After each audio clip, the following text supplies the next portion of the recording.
This is the biggest problem in Christianity, and it threatens the unity of all of Christendom.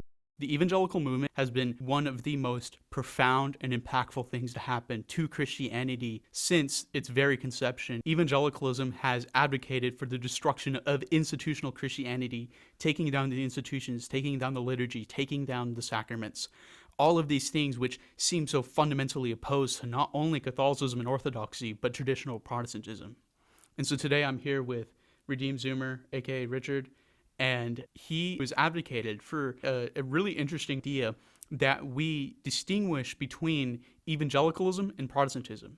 And it may not sound like it's very important. It may not sound like it's a big deal, or that even that it's feasible, or that it makes sense. But we think that we really should be arguing that Protestantism is a different thing from evangelicalism, because the two of them are so fundamentally opposed and so different from each other and have such different roots that I think it's important to distinguish between them in the discourse that we have as Christians, so that we can better understand each other and perhaps work towards better unity. Yeah, well, thanks for having me on the show. I appreciate you inviting me, and I appreciate you trying to recognize the differences between Protestants and evangelicals and trying to strive for unity. I completely agree with you that if we want to achieve Christian unity, it has to be with groups that actually have a cohesive identity and not just a decentralized mass of scattered individual congregations. And that's what evangelicalism is. It's a decentralized mess. So I may be one of the few people who uses the terms in that exact way, but ever since the beginning of the Reformation, there's been a clear distinction between the mainstream or magisterial Reformation that kept the institutions of Christendom and the radical Reformation, which was anti-institutional Christianity. So I understand there is some flexibility in the terms Protestant and evangelical, but I think words should have objective meanings. The people who don't think words should have objective meanings are the people behind the transgender movement. So I define Protestantism as not a vague idea about the five solas. The five solas were not a thing until the 20th century. I also don't define Protestantism as anything that's not Catholic or Orthodox, because by that definition, any new group that I start in my basement could be called Protestant because it's not Catholic or Orthodox. The only clear objective definition of Protestantism is an institution that comes from the Protestant Reformation.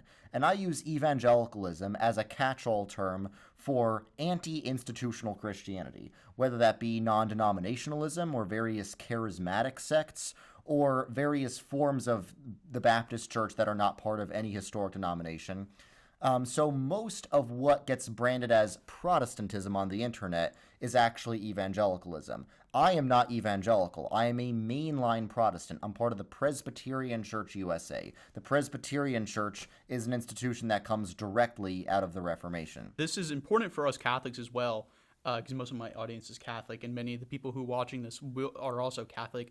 It's important because oftentimes in discourse online, we end up grouping together evangelicals with Protestants in such a way where we are critiquing Protestantism, but in reality, we're critiquing all the problems with evangelicalism, that they don't have sacraments, that they don't have a church hierarchy, they don't have any formal ordination, and they don't have any liturgy. Those are critiques of evangelicalism, not Protestantism. And I think this is really important because we all want to strive for unity, especially in this new era, in this post-Vatican II era. We want to strive between unity, for unity between Christians. But the thing is that unity fundamentally is possible between actual institutions. We can achieve unity between mainline Protestants and Catholics, whereas we cannot achieve unity with evangelicals who don't even have an institution. They don't even qualify for reunification because they don't have there's nothing to reunify.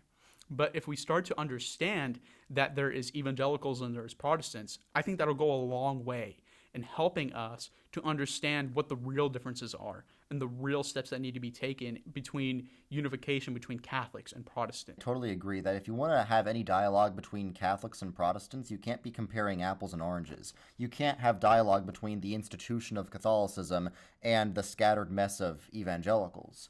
So that's why it's helpful that mainline Protestantism is a particular institution. There are 7 mainline Protestant denominations, but they're all in communion with one another.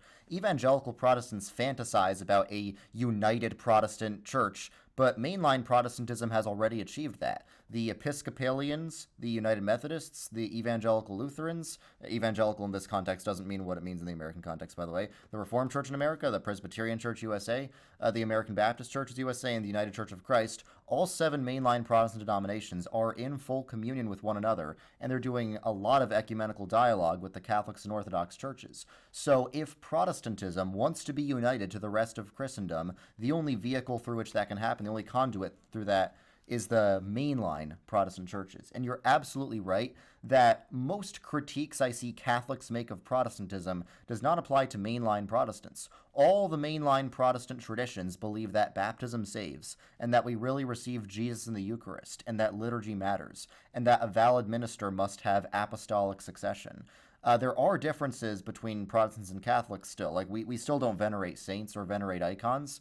But I believe, and I think you'll agree with me here, that mainline Protestantism is closer to Roman Catholicism than it is to evangelicalism. So that's why I've said many times I'd much rather be Roman Catholic than some non-denominational Bible church or whatever. I think it's really interesting that you say that, because it's like fundamentally all the same features are still there. There may be some differences, like you say, like no icon veneration, but I believe that you would concede that there is no heresy within the Catholic Church. I do not believe there's any heresy within the Catholic Church. The thing is it's like, as a Catholic, what a lot of people don't understand is that if you become Catholic, that doesn't mean that you need to start venerating icons. I know. You can't, but a lot of people don't. And this is that, like, many evangelicals, for instance, bring up. It's like, oh no, we can't venerate icons. We won't do that. It's like, you don't need to do that. You can have, like, fundamentally what could happen is reunification between the mainline Protestant churches and the Catholic Church,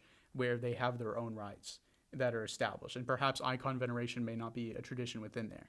Now, the only thing that you would have to establish is that it's not wrong to venerate icons, or at the very least, it's not heretical to do that. We don't believe it's heretical. In the Presbyterian tradition, we still are iconoclast, meaning not only do we not venerate icons, we believe that we actually shouldn't venerate icons. So it's not like there are no theological differences between Catholics and Protestants, but I think icon veneration is a very minor issue compared to things like the Trinity and Christology. Yes. Everyone forgets Catholics and Protestants have the exact same view of the Trinity and of Christology, and you can't say that about Catholics in the Eastern Orthodox or Catholics in the Oriental Orthodox. So not only do I think Catholics and Protestants are more similar to each other than they both are to evangelicalism, I think on a deep, theological level, Catholics and Protestants are more similar to each other than either of them are to Eastern Orthodoxy.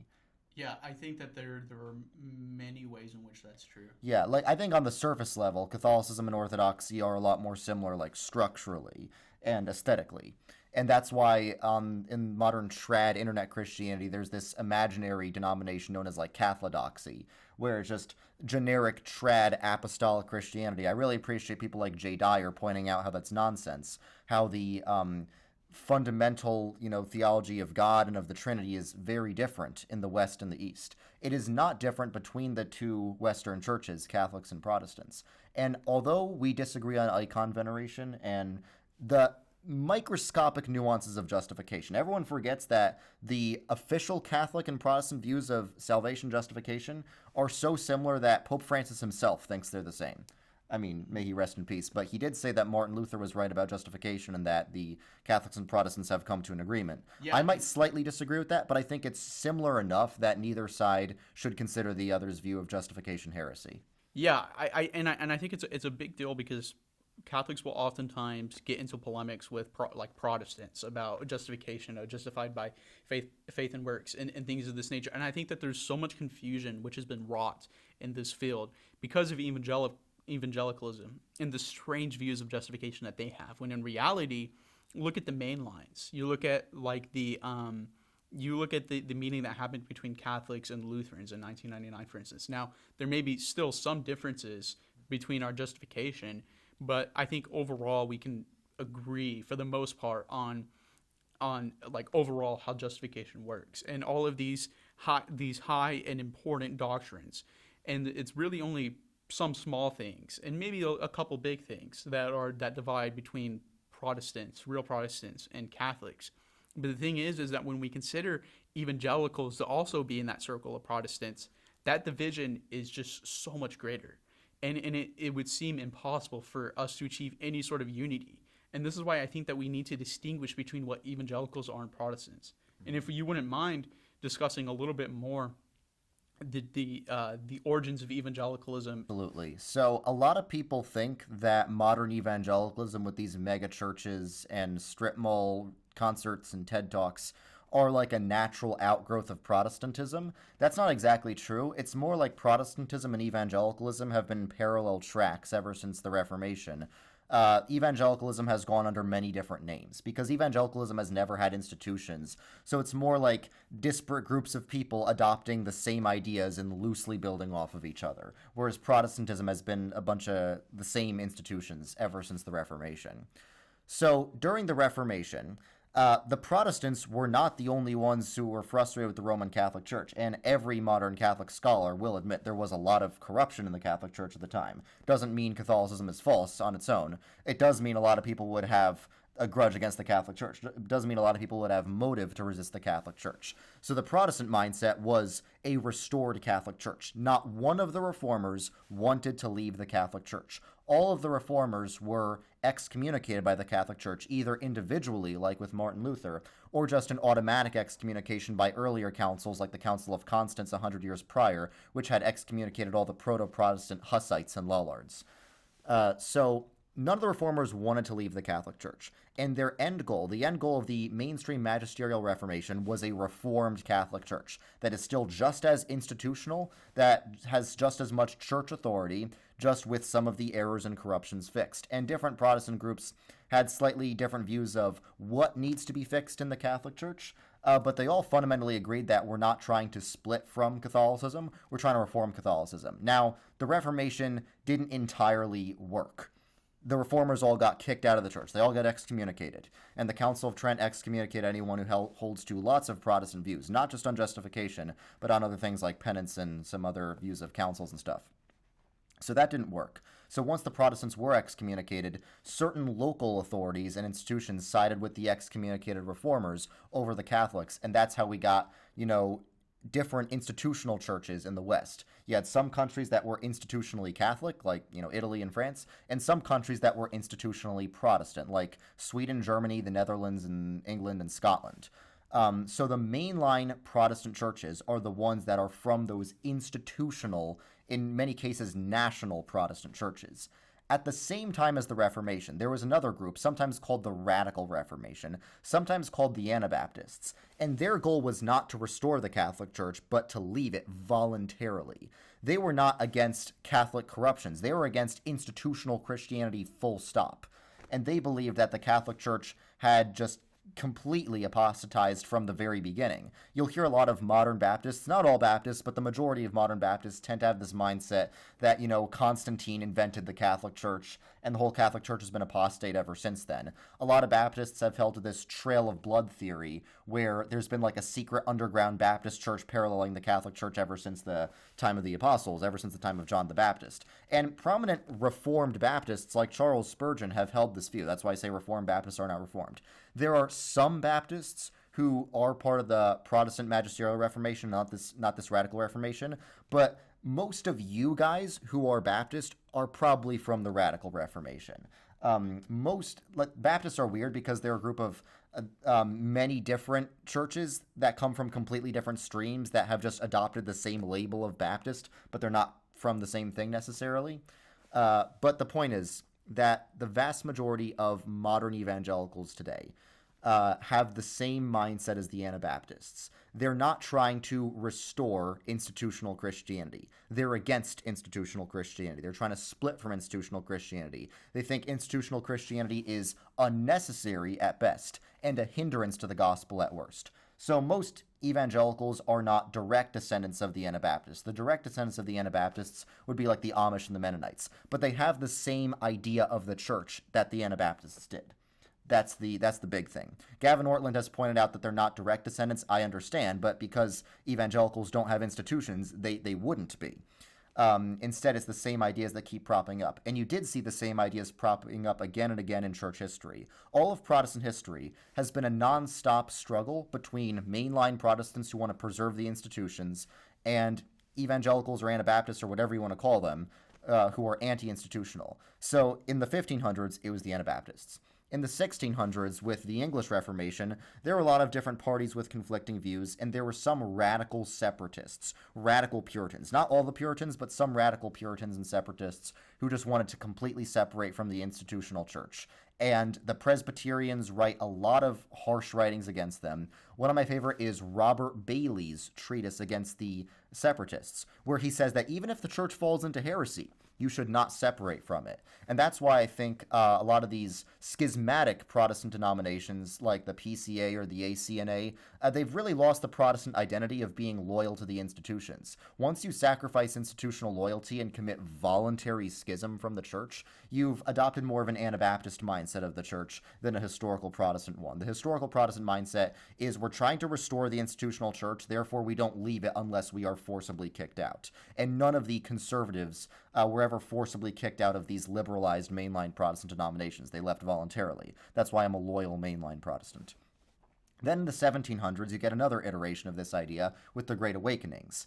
In the 1700s, there are these Great Awakenings all across America that really sacrifice the official credentials of ministers and sacrifice the importance of the sacraments in favor of, massive emotional revivals. And you get people who actually start to say, if you think your preacher isn't personally saved, you should split off and start a new church.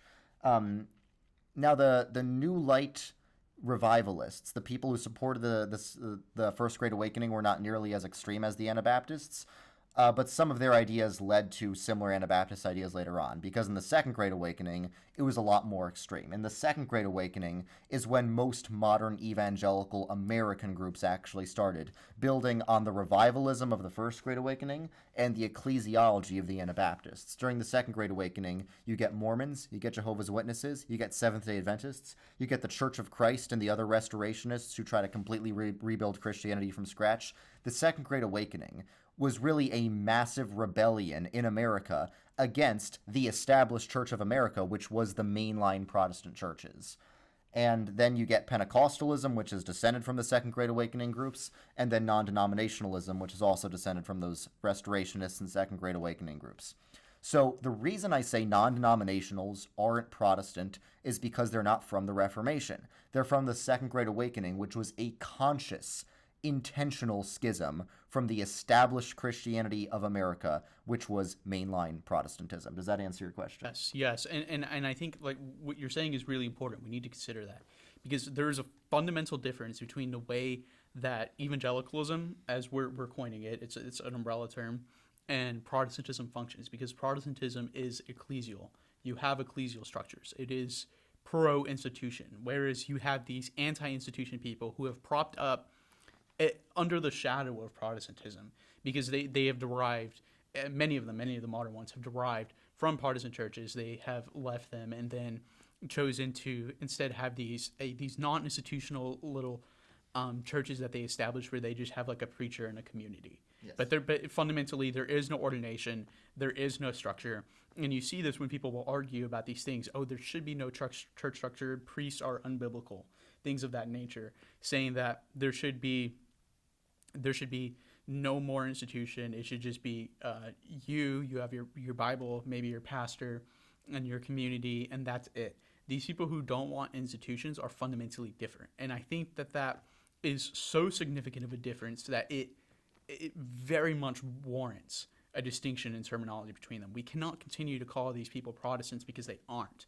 There's a fundamental mindset difference between them such that it is disastrously bad that we should call them the same thing as Protestants when they're fundamentally different. Mm-hmm. And I think that this is an important thing for us to consider going forward, because if we have bad terminology, if we're using bad words, how could we ever communicate? How could we ever strive for unification? How could we ever be ecumenical if we are using the wrong terms, if we can't even communicate with each other properly? And I think this really is warranted because you look at academia, you look at religious scholarship, you can see that there is a distinction even between, or many scholars will argue for a distinction between ancient Israelite religion and then Judaism. Mm-hmm. And they could see, they'll oftentimes point to a difference from the destruction of the first temple and the Babylonian exile, and then some of them will point to changes that occur not just then, but at the destruction of the second temple after 70 90 A.D. Whenever you have the Pharisees are the only ones who exist now because the temple has been destroyed, and now you have like the rabbis showing up. Scholars have been able to legitimately argue that the difference between these are so great, so fundamental, that even though there is a technical, physical, and spiritual continuity between them, that we could distinguish them as being two different things. Mm-hmm. Now, I want you to think about the difference between Protestantism and evangelicalism and how much more fundamental that difference is, how much different they are in their mindsets and what they consider themselves to be, their ecclesiology, particularly their ecclesiology, because it's the ecclesiology of the ancient Israelites and the Jews that changed from the Levitical priests to the rabbis, from not having that institution anymore to now just going to your synagogues, things of that nature. It is that which warranted the difference between the ancient Israelites and the Jews. And this difference is so much more greater, so much more profound, so much more visible that I think it's ridiculous for us to consider them to be the same thing. And I think that it's detrimental. I think a good litmus test for if your denomination is mainline or not is it affiliated with any elite Ivy League or similar tiered universities? Here's why. The university is the best invention of Western Christendom specifically. Western Christendom invented the modern university, which has been the means through which Christianity has transformed society. I feel like most modern conservatism has this anti-university bent, and that is really bad if we want to actually conserve Western civilization. The Western University created so much good. It created modern science, created modern classical music, created modern art. That came directly out of Western Christianity, which today subsists in Catholicism and mainline Protestantism. So obviously I don't need to list the amounts of influential universities that have been produced by the Catholic Church and still affiliated with the Catholic Church. Anglicanism has Oxford University. Lutheranism has all the great universities of like Germany that have produced some of the best scientists and composers in history. The PCUSA is affiliated with Princeton University. The Congregationalists of America started Harvard and Yale. The American Baptist Churches USA started Brown University. The Methodists started like Duke University and Southern Methodist University. Importantly, Southern Methodist University, that's where we're at right now. He's an alum and I'm a current student there. Universities, especially in like the Western heritage, are almost cathedrals in their own right. That's why they look like cathedrals.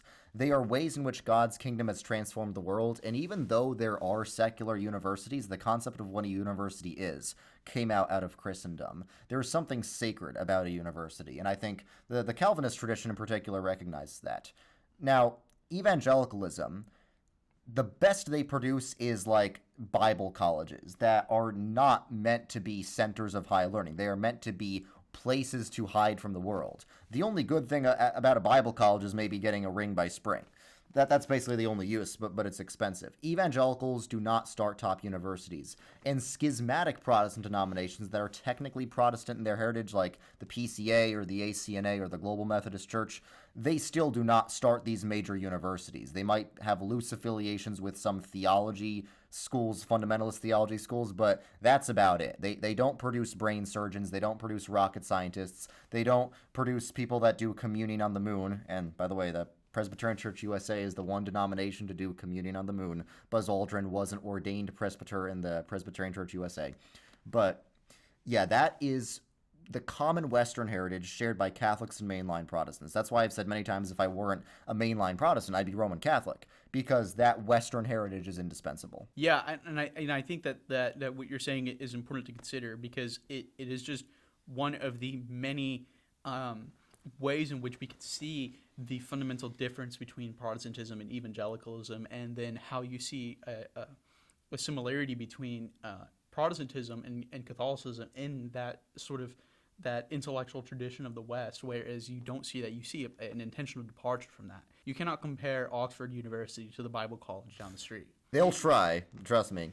They'll try, but you can't compare those two things, and that's just one of the ways in which I think that difference is manifested, and it's really apparent just how the difference between the cultural impact of evangelicalism and Protestantism and Catholicism, which I'm more inclined to group together than evangelicalism. I think it's fundamentally different, and I think that we have to consider that and how wide-reaching this difference is, and it's so apparent in the culture, like you were saying, in universities, but yet we don't recognize it. We don't recognize that difference. And so what I really want to do is to encourage people to distinguish between Protestants and evangelicals, especially all of the online influencers, all of the online like religious commentators, all the apologists.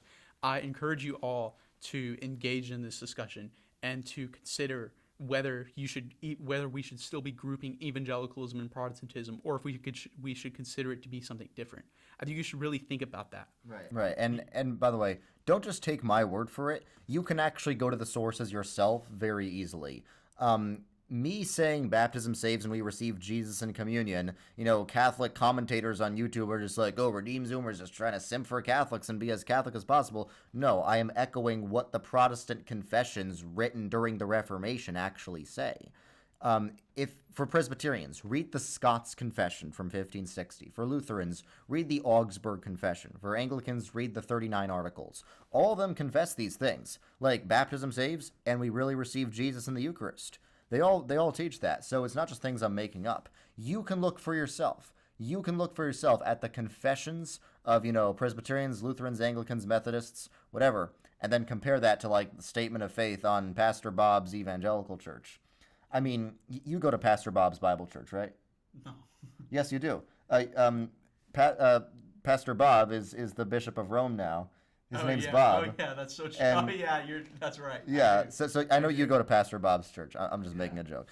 But most churches that are called Pastor Bob's Bible Church are not like the Roman Catholic Church, and they're not like mainline Protestantism either. Another thing I want to say is when I bring up these criticisms of evangelicalism and non-denominational churches, the common retort is not a systematic defense of evangelicalism. It's, look how much good these churches are doing. These churches have great community, they're doing great mission work, they're reaching out to people, and I'm like, that is true. They are doing that, and that is a good thing, but there is not a single thing that non-denominational churches do well that mainline Protestant churches didn't used to do. The reason mainline Protestant churches don't do it as much anymore is because non-denominationals kind of sucked out the energy of the mainline Protestants. For decades, they kept telling people, oh, we're not your grandma's church. We're a fun, cool, new church. So that's why I don't feel bad about being harsh on non-denominationals and telling every single non-denominational to leave their non-denominational church and become mainline Protestant, because that's how non-denominationalism kind of got started, is telling people to leave mainline Protestantism. But back in the day, just read journals from mainline Protestant churches as recent as the 1970s. They had your average local mainline church would have 10 different community groups for men and women, would do tons of, missionary outreach to the homeless of the city and preach at, local schools and stuff. But at the same time, they cared about the sacraments. They had absolutely beautiful buildings. They had beautiful choral music, choirs, and hymns. And they were deeply rooted in church tradition. So the good that evangelicalism did not come from evangelicalism. Yes, they do save souls, and they do have nice communities, and they do a lot of outreach. Mainline Protestantism used to do that on a much larger global scale, and in many parts of the world still does. Yeah, and I do think it is important to recognize the good in evangelicalism. I think that if you're a Christian and you profess Jesus Christ, that is wonderful. I think that you are at least trying to be on the right path. I think it's a beautiful thing, and I don't want anybody to lose that. I don't want anybody to walk away from that, because I do think that there is real fruit that comes from evangelicalism. Thing is that I don't think that fruit is specific to evangelicalism. Mm-hmm. I think it is a derivative of what comes from real institutional Christianity. Yeah. I think that all Christians should be united, and I think that Christ established an institution, and then that institution has continued throughout the ages, and it's begun to split, and now people are trying to abandon institutions entirely. And I think that what we need to do is return to these institutions. We need to be unified, and we need to profess Christ together, because I think that this is what the world needs. When Muslims and atheists see us, they see how divided we are. They see all these problems, and then they see how localized people are, and they see these varieties in doctrinal beliefs and the individual people that they meet, which causes them to look at Christianity and laugh at it. Because, like, what are you doing? Like, what do you believe? Like, why are you so much different than this other person? But it's like, this is what the institutions are for, so that we can remain unified, and that we can remain cohesive, and that we can be a sharp sword to pierce the iniquity and the evil in the world, rather than a terribly blunt object that's falling apart. Amen. This is why we need these institutions. And so I think that all of you evangelical Christians, I'm not saying this because I don't care about you. I love you, and I want you to be united I want us all to be united and to be under the same house, to be under the same roof. And so this is why I'm advocating for this difference, is so that we can begin to actually think about this a little bit more, to think about the value of institutions, and to think about the similarities that mainline Protestants and Catholics have with each other. I think that Catholic apologists oftentimes get into this thing whenever they hear, for instance, Richard talking about communion and sacraments and liturgy and all of that, and then they laugh at it, and it's like, oh, you're this stupid Protestant. He's just making things up. He's a wannabe Catholic. It's like, no, it's because his tradition derives from that same tradition that we have, that same Western universal love of Christ, that same institution. And it's like, we should be trying to unify. I mean, that's what he's trying to do. He's trying to look for ecumenicism. Yes, and so we should not be looking at him and looking at that and laughing at it, and then saying, oh, well, look at Pastor Bob over here and what he's saying, and how there is no institution. This is what real Protestantism is. This is what's really out there.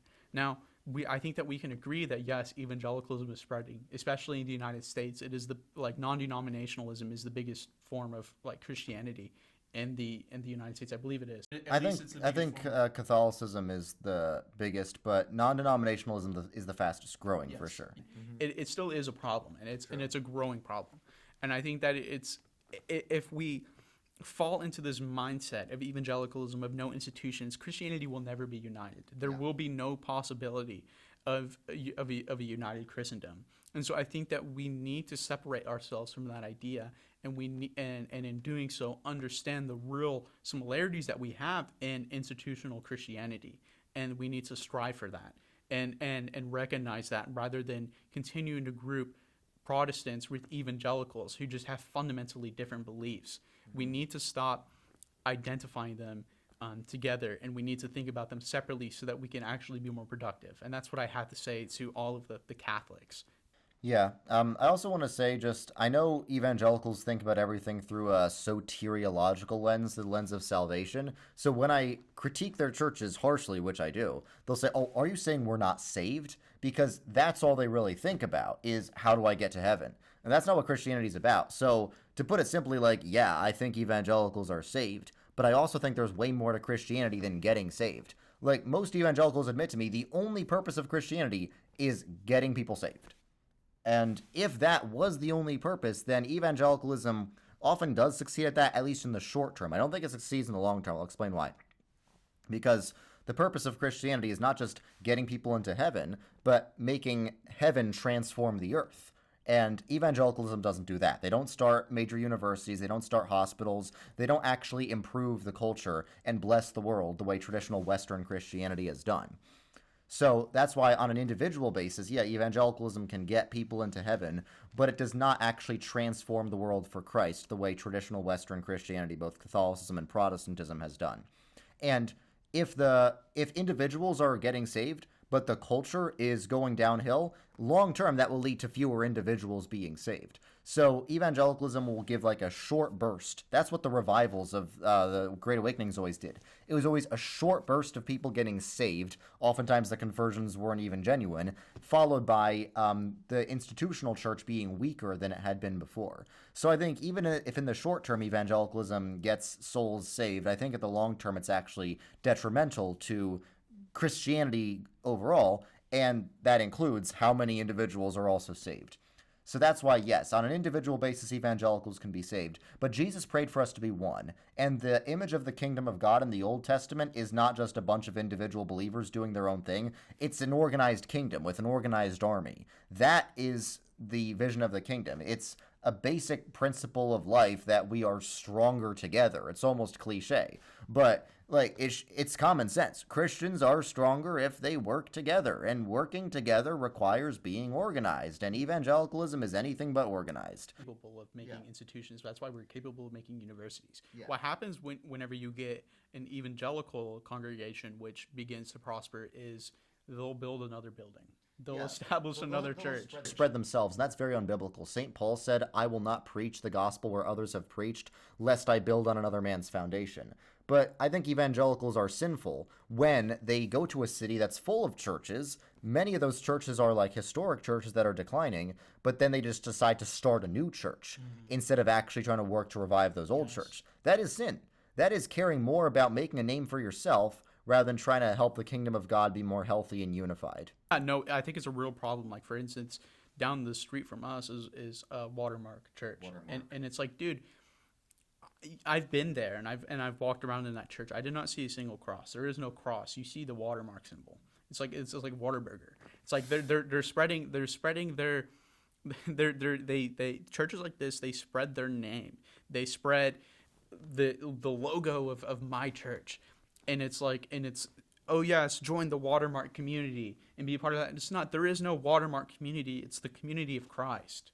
Yeah. You need to join. It is Christ. It is not these individual evangelical institutions, because they don't ever they promulgate themselves. They don't ever try to instead promote Christ universally and with a unified attitude. It's sort of like cancer cells. You know, most healthy cells in the body, they're not contributing to their own well-being, they're contributing to the well-being of the body. Yet cancer cells just want to self-replicate rapidly. And that's why people say, oh, evangelicalism is growing, how dare you criticize it? Yeah, cancer grows, but I'm going to criticize cancer, okay? So I think that on an individual basis, individual evangelicals are true Christians. But evangelicalism, when considered as a system, is a cancer upon Christianity that needs to be eradicated. Yeah, and of course, I'm sure that the Catholic audience here will know this, but I'll mention it so that I don't get criticized on the internet. Catholics do have a different view or different understanding of the possibility of salvation, and individual evangelicals. It is salvation is through the church, in the sense that Christ entrusted all of Christendom to his church. And so you must be in union with that church, because if you are not in union with the church, then you're not in union with Christ, because Christ said if you reject the apostles, then you reject him, of course. But we would say, of course, especially we've begun to realize this more and more throughout the ages when we've begun to, because it used to be the idea of the church that, oh, Christianity is spread everywhere, so anybody who isn't a Christian and they don't profess Christ and his church, then they aren't saved. But then we discovered the New World and began to think about it a little bit more. Okay, perhaps, and especially now in this age, like where you have people who are born into evangelical traditions, they've never even had the conception of institutional Christianity as being a thing that should be wanted. If, of course, there is the possibility of them not being culpable for understanding the problem and their beliefs, and so salvation may be possible for them. But of course, the criticism still remains that evangelicalism is not institutional Christianity, it is not traditional Christianity, and that is not something that we should be striving for. It is something instead which we should abandon and flock then to real institutional Christianity, which can then be unified. Absolutely. So, like, a lot of people say, oh, denominations divide the body of Christ. And technically that's true, but non-denominationalism doesn't fix the division. Non-denominationalism doesn't paste Catholics and Protestants back together. Non-denominationalism is actually infinitely denominational. Every non-denominational church is its own denomination. Like you said, Watermark is spreading their logo everywhere. So my favorite analogy is if the kingdom of God is like a window, and the different denominations are the window being broken up into different pieces, Non-denominationalism doesn't glue the pieces back together. It further divides them into individual grains of sand. You can theoretically have a reunion between, two pieces, between the Catholic Church and the Orthodox Church, or the Catholic Church and the Church of England, or the Catholic Church and the Presbyterian Church USA. You cannot have union between the Catholic Church and evangelicalism. Like, what are you even going to unite with? Are you going to have to unite with every evangelical congregation one by one? So like you can all their own right. Yeah, you can glue the one piece of a window to another piece of a window. You can't glue the sand back onto the window. I mean, maybe you could, but it'd be very impractical to do that. So that's why I don't think evangelicalism can be fixed. Some people say, oh, Redeemed Zoomer, if you're doing a reconquista of mainline churches, I'm going to do a reconquista of my evangelical church to make it more traditional. No, you can't do that. What I'm trying to do is restore mainline Protestantism to its foundations, to what it was for most of its history. You shouldn't try to restore something to something it never was. If the foundation is rotten, you should just abandon it and go to something that has a better foundation. Yeah, and that's the problem. Like there is no creating a new institution. Christ established an institution. The question is reunifying that institution, reforming it. Whatever it is that you want to do, you can't just make a new one. You can't start over, and that's what non-denominationalism, or not even non-denominationalism, tries to do. That's more like what schismatic groups within mainline Protestants try to do. Evangelicals is so much worse because it's like, well, let's not even have institutions. Let's just all be Christians. Yeah. And there you cannot have unity within that. You cannot have doctrinal unity. What happens when a new heresy pops up? This happens all the time. This has happened all throughout church history. This is why we have councils to do away with heresy and to maintain orthodoxy. What happens when a heresy pops up in your non-denominational church? There's nothing you could do about it. Or if a heresy is promulgating in this region, what are you going to do?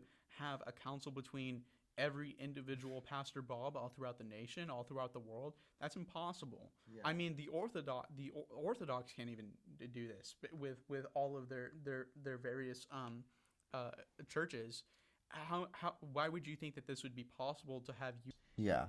To be fair, mainline Protestant churches have been a lot more hijacked by heresy than non-denominational churches have been, but the reason for that is because when heresy started to show up, all the people left and became non-denominational rather than trying to fix it. Yeah. So at least mainline Protestantism, even though it largely is hijacked by heresies these days, I'm talking about, liberalism and the same-sex weddings and all that.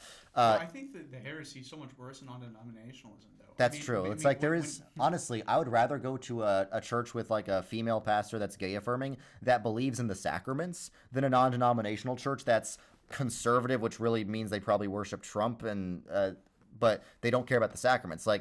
What are we conserving if we don't care about historic Christianity? That's not conservative. There's more to conservatism than traditional gender roles and views of sexuality. Yes, they are conserving culture, but they're not conserving the institution. I don't think they're even conserving culture because traditionally culture has been seeped by Christianity. And that includes, the sacraments and caring about the institutional church. I mean, in reality, they're not really conserving anything. Yeah, I would say Pastor Susan at First United Methodist Church is more conservative than a conservative Bible church because she's preserving the institutions. Even though I probably disagree with her because she's probably liberal, conservatism is more about your take on the current hot-button social and cultural issues. It's, do you want to preserve the civilization of the West? Yes, they are abandoning the institution. They are abandoning the civilization which we have created, which we have maintained all throughout the ages. They are creating their own thing, and it's not even that they're creating their own thing. They're just abandoning it altogether and just trying to, I don't know, I guess like kumbaya, just kind of exist. It's not how it works. You cannot. There is no generic Christians. There can be no generic Christians. That's not how it works. You cannot. There is no non-denominationalism. Oh, I'm just a Christian. Like, that's not how it works. That is not what Christ established. Christ did not establish, we're all just Christians. We're all individuals. No. Yeah.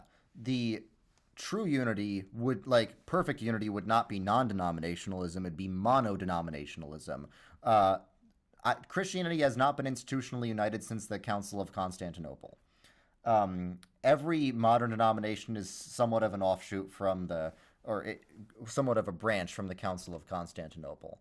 That is what true Christianity looks like, where there's the churches all over the world are under one authority, under one ecumenical council, and they can all be held accountable. That's what unity looks like. It does not look like every individual believer going their own way. And so, just to wrap up, I think, unless you have any other thoughts, just to wrap up, again, what we're advocating here is very simple. You have evangelicals and you have Protestants. I think that is the beginning of what can go a long way to help with unity in Christendom. And so that's all we're advocating for here, is that you just consider the two to be different things. If we could have more refined language, then there's a greater possibility of us actually being able to communicate with each other. You cannot communicate if you don't have real language. And so we need to refine that language. And so we are advocating that everybody begin to consider this change, and especially all the influences out there. Please distinguish between evangelicals and Protestants whenever you're discussing them. And I say this to all the Catholics, that we should consider them to be two different things going forward, so that we could have a better understanding of Christianity. I really appreciate that, Charity. Thank you for having me on the show. Of course. Well, thank you. And please check out Redeem Zoomer, his channel. He has like an absolutely enormous channel. I'm sure you already know about him. But please check out his work and his work explaining Protestantism. I think especially Catholics can profit from that, and trying to better understand Protestantism and try to better understand what we're working with and what is necessary for reunification.